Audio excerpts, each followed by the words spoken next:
Good evening बच्चों, आज हम लोग समझेंगे एग्जाम्पल 2.9 जिसमें 4 कैपेसिटर दिए गए हैं और यहाँ से ये करंट फ्लो हो रही है, यानी कि यहाँ से चार्ज फ्लो होगा।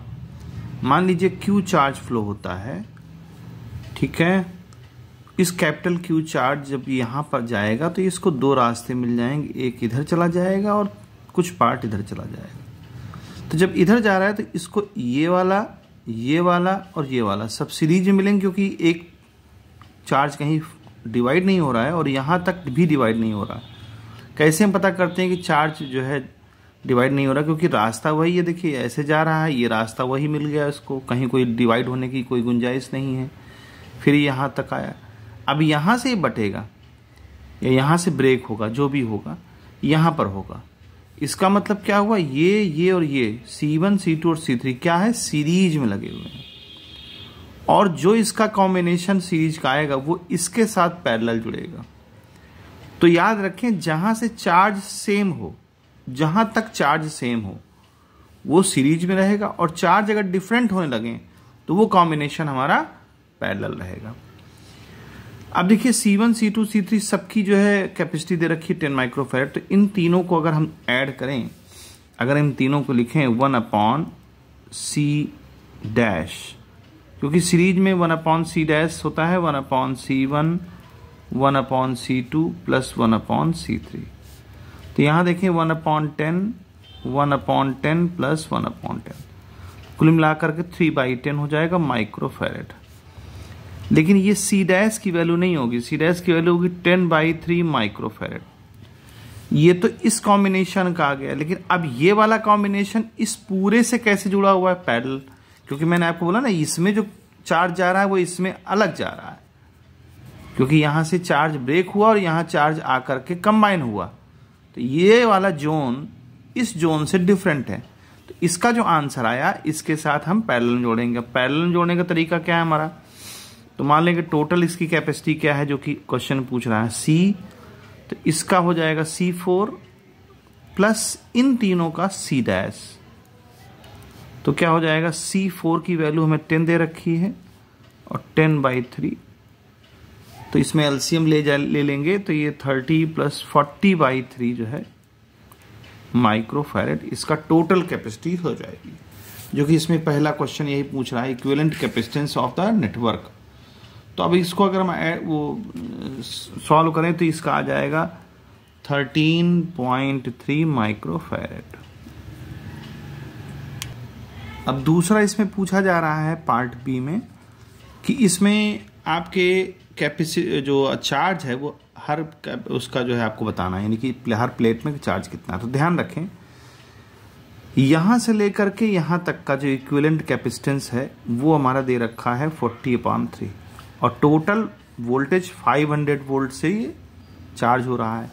तो क्यों ना हम टोटल कैपेसिटी टोटल चार्ज निकालने, Q = CV। हालांकि इसके बहुत तरीके निकालने के, तो एक तरीका यहाँ देखिए, Q = CV, यानी टोटल हम चार्ज कितना सप्लाई कर रहे हैं इसमें। तो C की वैल्यू हमारी 40/3 है और वोल्टेज हमारा 500 है। तो इसको अगर हम सॉल्व करते हैं तो ये बन जाएगा, कटेगा है नहीं, तो ये बन जाएगा 4 5 × 20 और 3 0 और /3।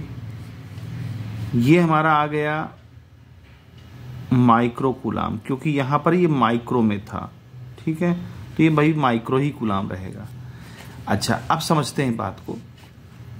मान लीजिए इतना चार्ज यहां से चला और यहां चला गया Q1, इस वाले पार्ट में Q1 चला गया, और इसमें चला गया कितना, Q - Q1, क्योंकि टोटल चार्ज Q था, इसमें चला गया Q1, तो इसमें कितना जाएगा, टोटल में से इतना minus Q1।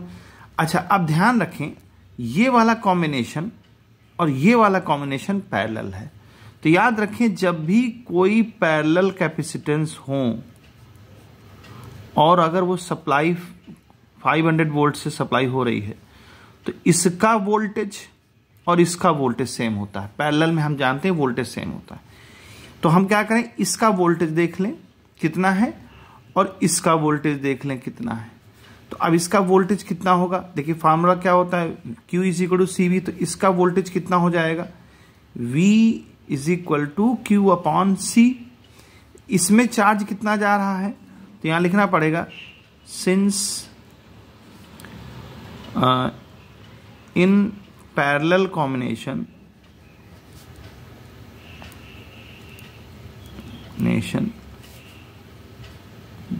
Voltage will be same.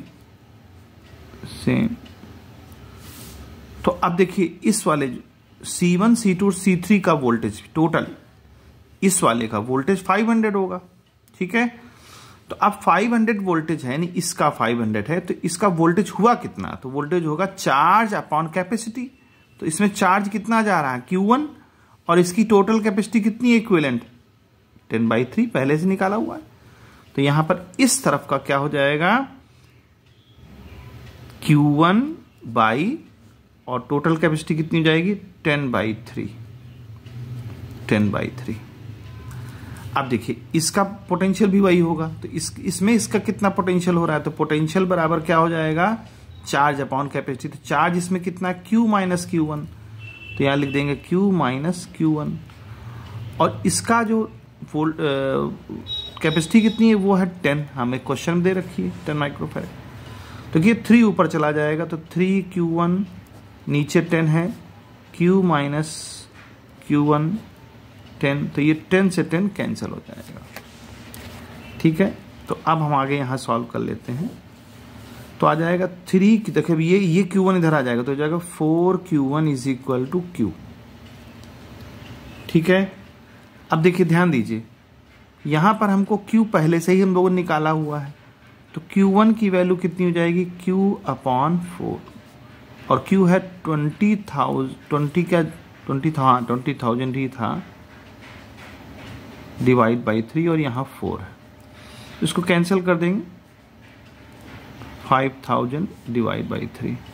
तो अब इसको जो है सॉल्व करेंगे 5000 डिवाइड बाई 3 को, तो ये आसानी से जो है इसका पता चल जाएगा। तो देखते हैं इसमें कितना आएगा। तो देखिए ये माइक्रो कूलाम में था, क्योंकि हमने माइक्रो चेंज ही नहीं किया कभी, तो ये माइक्रो कूलाम है, ध्यान रखें। और माइक्रो कूलाम का मतलब क्या हुआ 5000 डिवाइड बाई 3, माइक्रो का मतलब हुआ 10⁻⁶, ठीक है, 10⁻⁶ कूलाम। तो अब ये 6 जो है नीचे आ जाएगा, अगर 6 जीरो नीचे, इसे 3 जीरो ले लें, तो देखिए क्या बन जाएगा, 3 जीरो ले लीजिए इससे, और वो जो 3 जीरो लेंगे वो नीचे आ जाएंगे, क्योंकि जब ये नीचे आएगा तो प्लस में होगा 10⁻+6, तो हम पूरा नहीं ले रहे हैं, 10⁻³ अलग कर ले रहे हैं, ठीक है। इसमें से हम क्या कर रहे हैं 10⁻³ यहां छोड़ दिया और बाकी अलग करके नीचे ले आए, तो वो तो सीधे आ जाएंगे प्लस में, 10⁻³ जब नीचे आएगा तो +3 हो जाएगा, वो तो 1000 हो जाएगा। 1 2 3 1 2 3, तो ये लगभग जो है 1.7 के 1.66 करीब आएगा, तो 1.7 इंटू 10⁻³ कूलाम के हो जाएगा। ये पहला होगा चार्ज जो इसमें जा रहा है, और इसमें कितना होगा, तो आप इसमें से माइनस कर दीजिए, टोटल में से इसमें से माइनस कर दीजिए, तो ये भी डिवाइड करके देखा जा सकता है टोटल। ये लगभग आएगा हमारे समझ में, इसको अगर हम चेंज कर लें माइक्रो से, तो ये 20 और 3 जीरो इसके पास -6 हो जाएगा डिवाइड बाई 3। तो ये भी इसी तरह से जब इसको हम ब्रेक करेंगे तो -3 यहां छोड़ दीजिए, और वही -3 नीचे ले आइए तो 1000 आ जाएगा, तो ये पूरा कैंसिल हो, यानी 20/3, और 20/3 का लगभग आ जाएगा, हम इसको यहां लिख दे रहे हैं छोटा सा 6.6 इंटू 10⁻³ कूलाम। तो अब ध्यान दें, हमको निकालना क्या है, ये कॉम्बिनेशन का चार्ज निकालना है। तो हमको निकालना है क्या Q माइनस Q1, तो Q हमारा कितना हो गया 6.6 इंटू 10⁻³ और माइनस अप्रॉक्स 1.7 इंटू 10⁻³।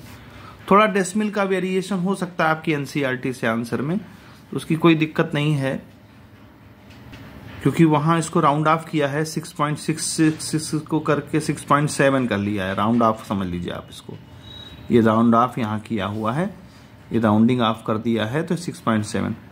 तो 6.7 × 10⁻³ में 1.7 × 10⁻³ निकल जाएगा, तो बच जाएगा 5 × 10⁻³ कूलाम। तो एक आंसर आपका ये हो गया और चार्ज का दूसरे पहले वाले का ये आंसर होगा। तो इस तरह से करते हैं। तो ध्यान रखें पैरेलल में चार्ज सेम रहेगा, पैरेलल में वोल्टेज सेम रहेगा और पैरेलल में चार्ज बदल जाता है, चार्ज अलग अलग हो जाता है। तो ये उम्मीद है आपको समझ में आया होगा।